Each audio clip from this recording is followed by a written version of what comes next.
Então, queridos irmãos, boa noite, feliz sábado para todos. Hoje vamos ter um assunto muito importante, que é uma profecia que vai se cumprir no nosso tempo. É isso, irmão José? Isso mesmo, irmã Alexandra, é a chuva serôdia, né? É uma linguagem diferente, muitos poderão não compreender, mas quando a gente pesquisa sobre a chuva serôdia, nós encontramos uma menção dela lá no Oriente, nos países orientais, lá eles conhecem bem esse termo. A chuva serôdia é uma representação de uma chuva muito forte. Lá tem duas chuvas, chuva temporã, chuva serôdia. A chuva temporã é aquela que faz a fruta brotar, né? A chuva serôdia é aquela que faz o fruto amadurecer. É como se fosse a chuva serôdia, como se fosse a temporã, quero dizer, como se fosse uma chuva fraquinha, né, que servisse apenas para brotar os frutos. Aqui no Brasil, nós temos alguns lugares que antes de vir o período chuvoso, de fato, vem geralmente uma primeira chuva, que alguns falam de chuva das flores ou chuva das frutas. Então, aqui no capítulo 18 de Apocalipse, nós encontramos uma menção bíblica falando sobre um acontecimento futuro. Aqui diz assim: e depois destas coisas, eu vi outro anjo descer do céu, tendo grande poder, e a terra foi iluminada com a sua glória. Então, aqui um anjo que vai descer do céu, figuradamente também, representando um povo que vai proclamar, que na verdade nós conhecemos de alto clamor, né? O alto clamor. O que é um alto clamor? Pelo dicionário bíblico, pelo dicionário, alto clamor significa uma divulgação alta, né? Uma alta divulgação, alto clamor. Então vejam bem, aqui diz que toda a terra será iluminada com a sua glória. O que é a glória de Deus? A glória de Deus é o conhecimento, a verdade que vai ser proclamada. Vejam bem, vamos aqui para o livro de Atos, capítulo 3, verso 19, diz assim: arrependei-vos, portanto, e convertei-vos, para que os vossos pecados sejam apagados e assim venham tempos de refrigério pela presença do Senhor. Então, para que a chuva serôdia ou essa proclamação que vai acontecer lá no final, que no caso é o alto clamor, né, que vai ser dado. Inclusive, o versículo seguinte do capítulo 18 diz assim: e ele gritou poderosamente com uma voz forte, dizendo: Babilônia, a grande cidade, caiu e se tornou habitação de demônios, e o antro de todo espírito imundo, e a gaiola de toda ave imunda e odiável. Porque todas as nações beberam do vinho da ira da sua fornicação, e os reis da terra cometeram fornicação com ela. E os mercadores da terra se enriqueceram pela abundância de suas riquezas. E ouvi uma outra voz do céu dizendo: sai dela, povo meu, para que não sejas participante de seus pecados e para que não recebam as suas pragas. Os irmãos percebam que a mensagem desse outro anjo, que pela sequência matemática é o quarto, porque aqui no capítulo 8 nós temos uma sequência após o terceiro anjo. Então, esse quarto anjo, ele não tem uma mensagem nova. Ele apenas repete as primeiras mensagens, inclusive a mensagem do segundo anjo, com uma adição, com uma informação adicional. Qual é essa informação adicional? Ele diz assim, olha, eles se corromperam, caiu, ele sai dela, saiam dela. Então, percebam que a primeira vez que o segundo anjo dá uma mensagem, diz: caiu a grande Babilônia. Mas aqui no versículo, no capítulo 18, que já é o quarto anjo falando, aqui se cumpre de fato a queda de Babilônia. Então, nós não podemos dizer que Babilônia, que é a representação das igrejas que estão deixando a verdade, que deixaram a verdade, a queda delas ainda não se completou. Inclusive, a senhora White diz que a mensagem do segundo anjo terá o seu cumprimento final agora no futuro. Então, esse anjo do capítulo 18, que é o quarto anjo, que nós acreditamos ser representada por uma igreja que veio após o terceiro anjo, que nós acreditamos ser a Igreja Adventista do Sétimo Dia Movimento de Reforma, que é a igreja que deu sequência à mesma mensagem. Então ela diz assim, olha, e ele acrescenta uma mensagem adicional: sai dela, povo meu, para que não sejas participantes de seus pecados e para que não recebam as suas pragas. Então, aqui, o alto clamor será a proclamação da terceira mensagem angélica, né? Inclusive, a mensagem da justificação pela fé, que é uma mensagem que muitos já estudaram.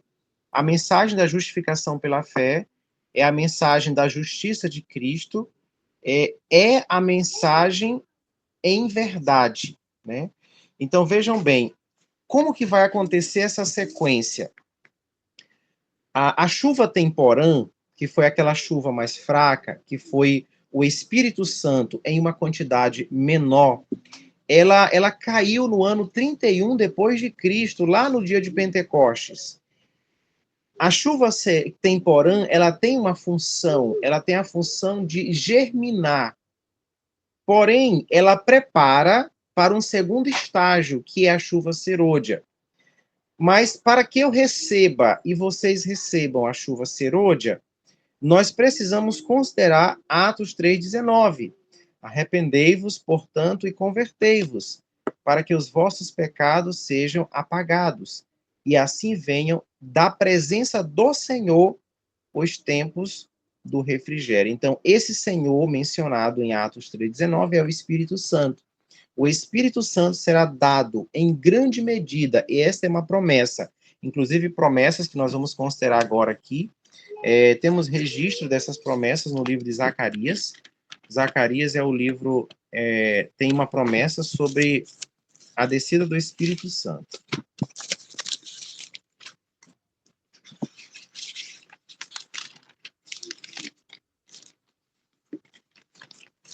Zacarias capítulo 10, verso 1 diz assim: Pedi ao Senhor chuva no tempo da chuva serôdia. Então o Senhor fará nuvens claras e dar-lhes a chuva abundante, a cada grama do campo. Então, essa promessa de Zacarias 10:1 é uma promessa da chuva serôdia. Bem, irmãos, qual é a função do alto clamor? A função do alto clamor é divulgar em grande poder uma mensagem que nós temos hoje. Para a gente entender como que vai ser isso, a gente precisa analisar como aconteceu no tempo dos discípulos. Eles passaram muitos anos pregando o evangelho, germinando, colocando a semente. Mas foi no dia da chuva temporã que eles colheram uma grande seara. Ali mais de 3.000 almas se converteram em um único dia. Os irmãos percebem que hoje nós estamos pregando o evangelho eterno, a mensagem que nós recebemos para os últimos dias, mas é no alto clamor que essa mensagem será germinada, que ela vai amadurecer. Então, hoje, às vezes, a gente até acha, bom, parece que as pessoas não estão aceitando a mensagem, parece que elas não estão tomando a decisão. Mas, no alto clamor, muitas pessoas que hoje recebem a semente vão madurar, né? Vão dar esse fruto. Claro, nem todas as pessoas que recebem a mensagem vão aceitar. Até aceitam, mas depois desistem. Então, a chuva temporã, ela faz um trabalho de preparação para a chuva serôdia. Eu não posso receber a chuva serôdia para que eu possa dar o alto clamor. Percebam que eu só posso dar o alto clamor depois que eu receber a chuva serôdia. Porque é ela que me capacita, ela que me dá poder para levar a mensagem.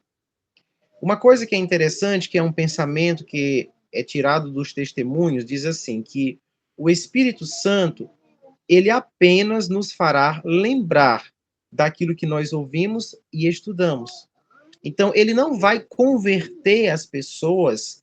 Então, muitas pessoas têm uma ideia errônea sobre a chuva serôdia.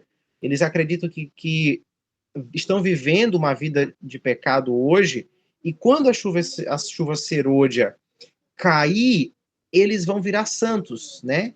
Eles vão se converter e vão sair por aí só pregando o evangelho. Na verdade, a chuva serôdia, que é o Espírito Santo maior, em maior proporção do que foi no tempo dos apóstolos, apenas vai potencializar aquilo que as pessoas já fazem. Então, se eu não gosto do trabalho evangelístico, se eu não gosto, então não é a chuva serôdia que vai me dar um gosto, que vai me preparar. Então, para eu receber a chuva serôdia e dar o alto clamor, eu preciso já estar recebendo a chuva temporã, germinando.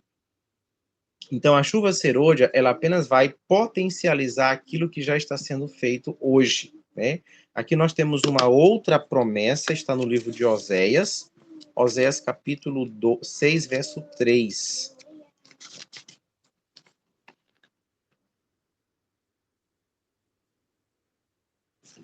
Oséias 6, 3, diz assim: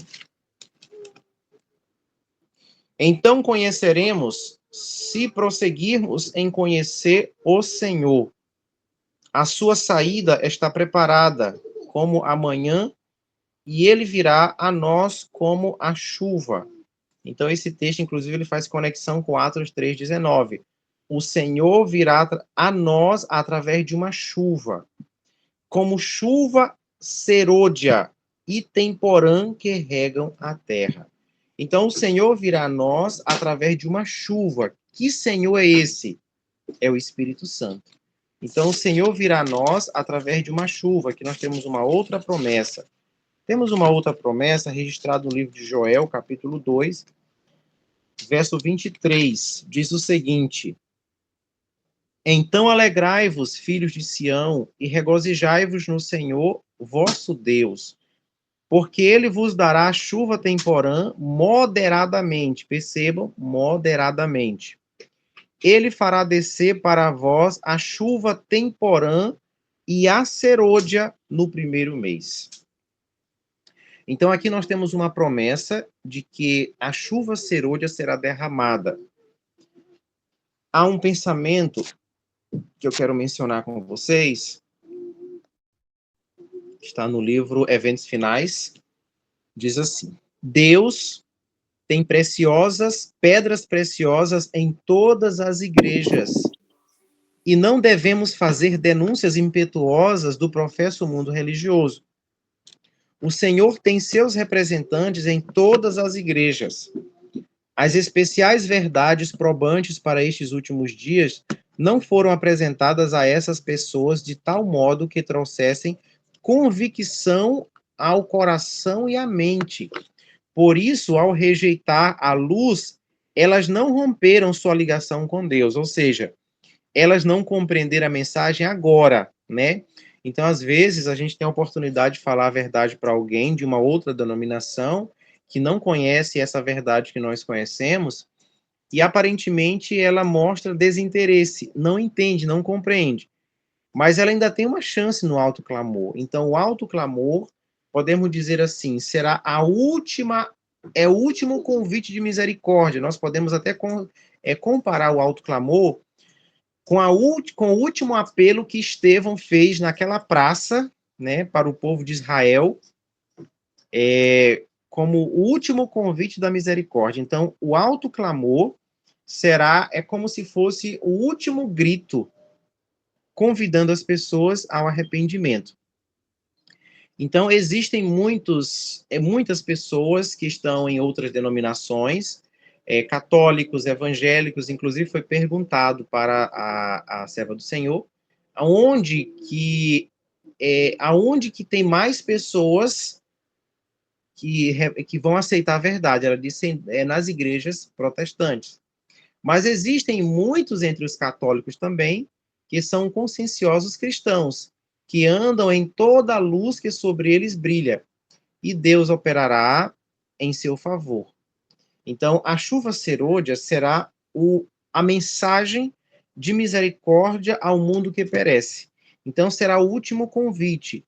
Lembrando que, para que eu possa dar o alto clamor, eu preciso, primeiramente, passar pelo juízo investigativo. Então, somente aqueles que forem aprovados no juízo investigativo é que podem receber a chuva serôdia. Então, a chuva serôdia, eu falo assim, da igreja, né? Aqueles que hoje estão na igreja passam pelo juízo investigativo, recebem a chuva serôdia e dão um alto clamor. Esse alto clamor é o último convite de misericórdia. Agora é interessante que no tempo dos discípulos, antes de receberem a chuva temporã, eles precisaram cumprir com alguns requisitos básicos. E entre eles estavam de permanecer em Jerusalém, estar na igreja, esperar na igreja o poder do alto. Porque essa promessa de Jesus, de que ele derramaria o Espírito Santo sobre eles, era uma promessa que foi contemplada pela fé. Assim como hoje também, nós podemos olhar para a promessa da chuva serôdia e aguardá-la pela fé. Porém, a fé deve levar a obras. Os discípulos de Jesus, eles acreditavam que a chuva temporã haveria de cair. E prova disso foi que eles permaneceram em Jerusalém, assim como Jesus havia dito, mas também, acima de tudo, eles permaneceram em unidade cristã. 10 dias antes de receberem a chuva temporã, eles se reuniram. E esse período que eles estavam aguardando a chuva temporã, que era a descida do Espírito Santo, no dia de Pentecostes, eles não passaram ociosos, eles não ficaram sem fazer nada. Pelo contrário, a palavra de Deus, registrada em Lucas 24, 53, diz que todos os dias eles estavam no templo adorando a Deus e louvando. Então, os discípulos, eles não ficaram ociosos, eles trabalharam pela obra. A chuva temporã apenas aumentou a capacidade deles. A serva do Senhor diz que a chuva temporã fez por eles aquilo que eles não poderiam fazer durante toda uma vida, uma existência. Inclusive, eles falaram em outras línguas. Muitos discípulos não tinham curso de línguas, não falavam outras línguas, né? Não falavam grego, não falavam cítaro nem bárbaro. E ali na chuva temporã eles receberam esse dom, o dom de falar em outros idiomas. Então, a chuva temporã fez por eles aquilo que eles não poderiam fazer por eles em toda uma existência. Da mesma maneira, a chuva serôdia falar por nós aquilo que nós não conseguiremos fazer durante toda uma existência.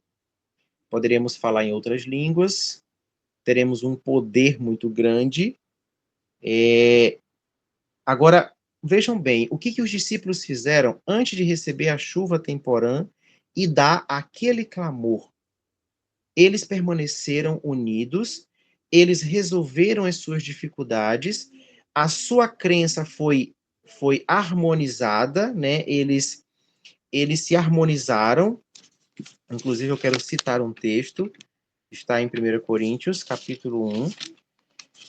É um convite que o apóstolo Paulo faz, inclusive, à igreja de Corinto, né? Aqui no capítulo 1, verso 10, o apóstolo Paulo diz assim: rogo-vos, pois, irmãos, pelo nome de nosso Senhor Jesus Cristo, que digais todos uma mesma coisa, e que não haja divisões entre vós, antes sejais perfeitamente unidos em uma mesma mente e em um mesmo julgamento. Vejam bem, o apóstolo Paulo tinha essa preocupação de que a igreja de Deus pudesse ter apenas uma mente. E que mente é essa? A mente de Cristo. Então, a igreja ela é considerada um corpo. Mas o corpo precisa de uma cabeça, e essa cabeça é Jesus. É por isso que hoje, na nossa organização religiosa, nós temos uma conferência geral, né? Justamente para que a igreja da América não seja discordante da igreja da Ásia, que não seja discordante da igreja da África, e que não seja discordante da igreja da Europa. Então, vejam bem, a igreja de Deus, ela precisa estar unida no mesmo parecer. Aqui o apóstolo Paulo, ele diz, olha, que vocês têm uma mesma mente e um mesmo julgamento. O que significa o mesmo julgamento? O mesmo julgamento significa a mesma fé, a mesma doutrina. Então, o que os irmãos do Brasil creem, os irmãos da Europa também devem crer. E que os irmãos da África também devem crer. E os irmãos da Ásia também devem crer. Então, no nosso meio, não pode ter distinção. Do modo contrário, nós não receberemos a chuva serôdia. Então, para que os discípulos de Jesus pudessem receber a chuva temporã, eles precisaram chegar à mesma unidade. O que eles achavam, o que eles criavam, as doutrinas que eles gostavam, ou que eles tentavam adaptar, não podia mais prevalecer. Isso, inclusive, é uma mensagem para nós, aqueles que já são membros da igreja, e para aqueles que estão na classe preparando-se para o batismo.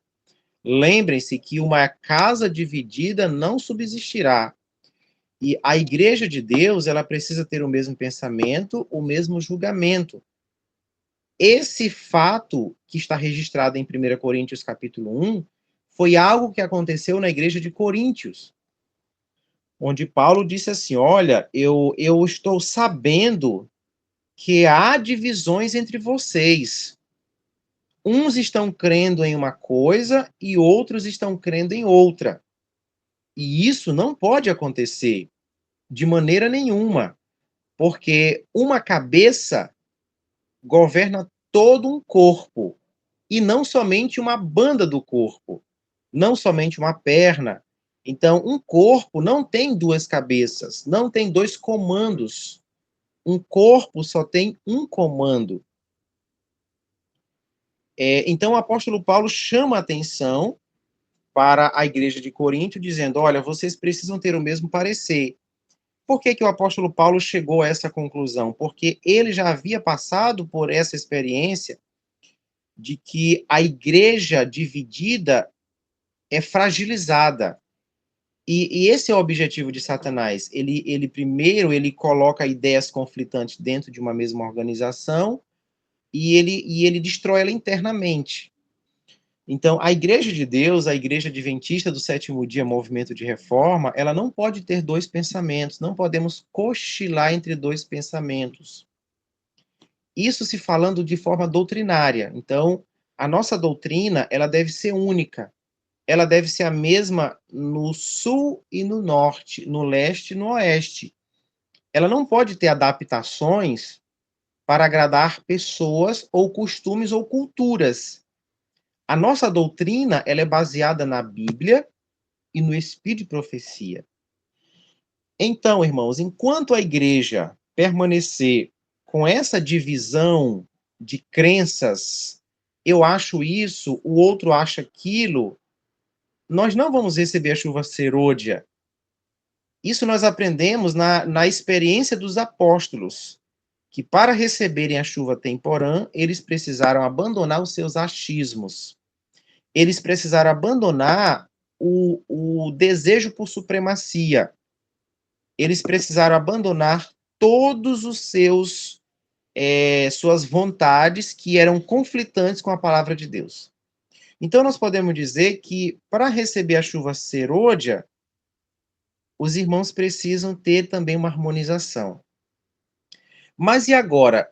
Como que nós vamos nos harmonizar se uns dizem que são de um e outros dizem que são de outro? De quem nós somos? Aqui o apóstolo Paulo, ele fala aos coríntios, olha,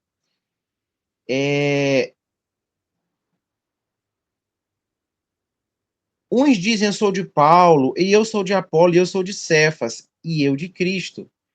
Está Cristo dividido? Foi Paulo crucificado por vós?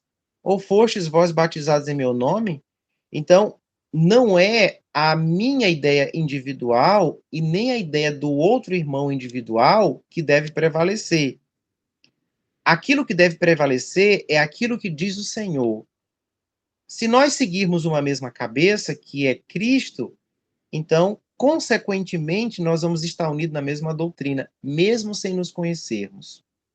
Então, quando os irmãos do Brasil seguem as doutrinas da Bíblia que foram ditadas por Jesus, e os irmãos da África também seguem o que foi ditado por Jesus na Bíblia, mesmo sem terem um contato físico, nós teremos uma unidade cristã. Nós teremos o mesmo parecer, uma mesma fé.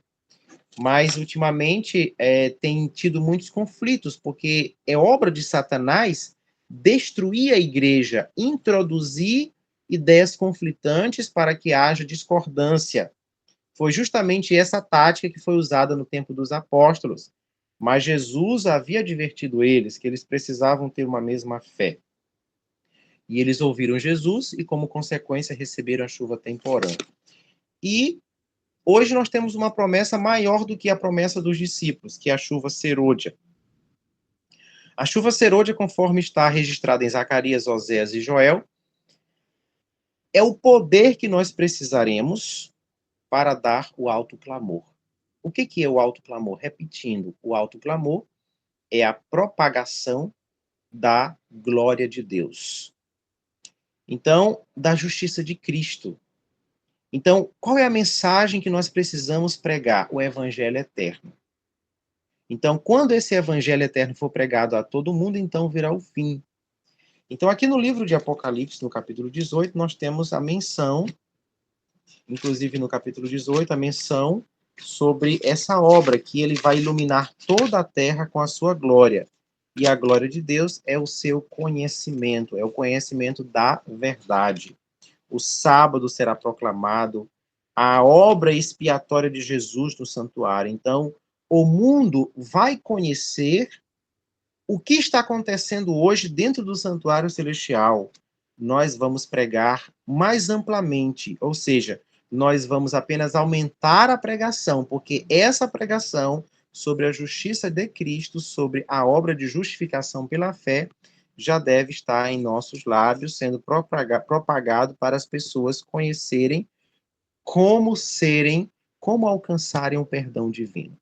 Então, eu finalizo esse estudo com Atos 3,19, diz assim, arrependei-vos e convertei-vos, para que os vossos pecados sejam apagados, e assim venham os tempos do refrigério pela presença do Senhor.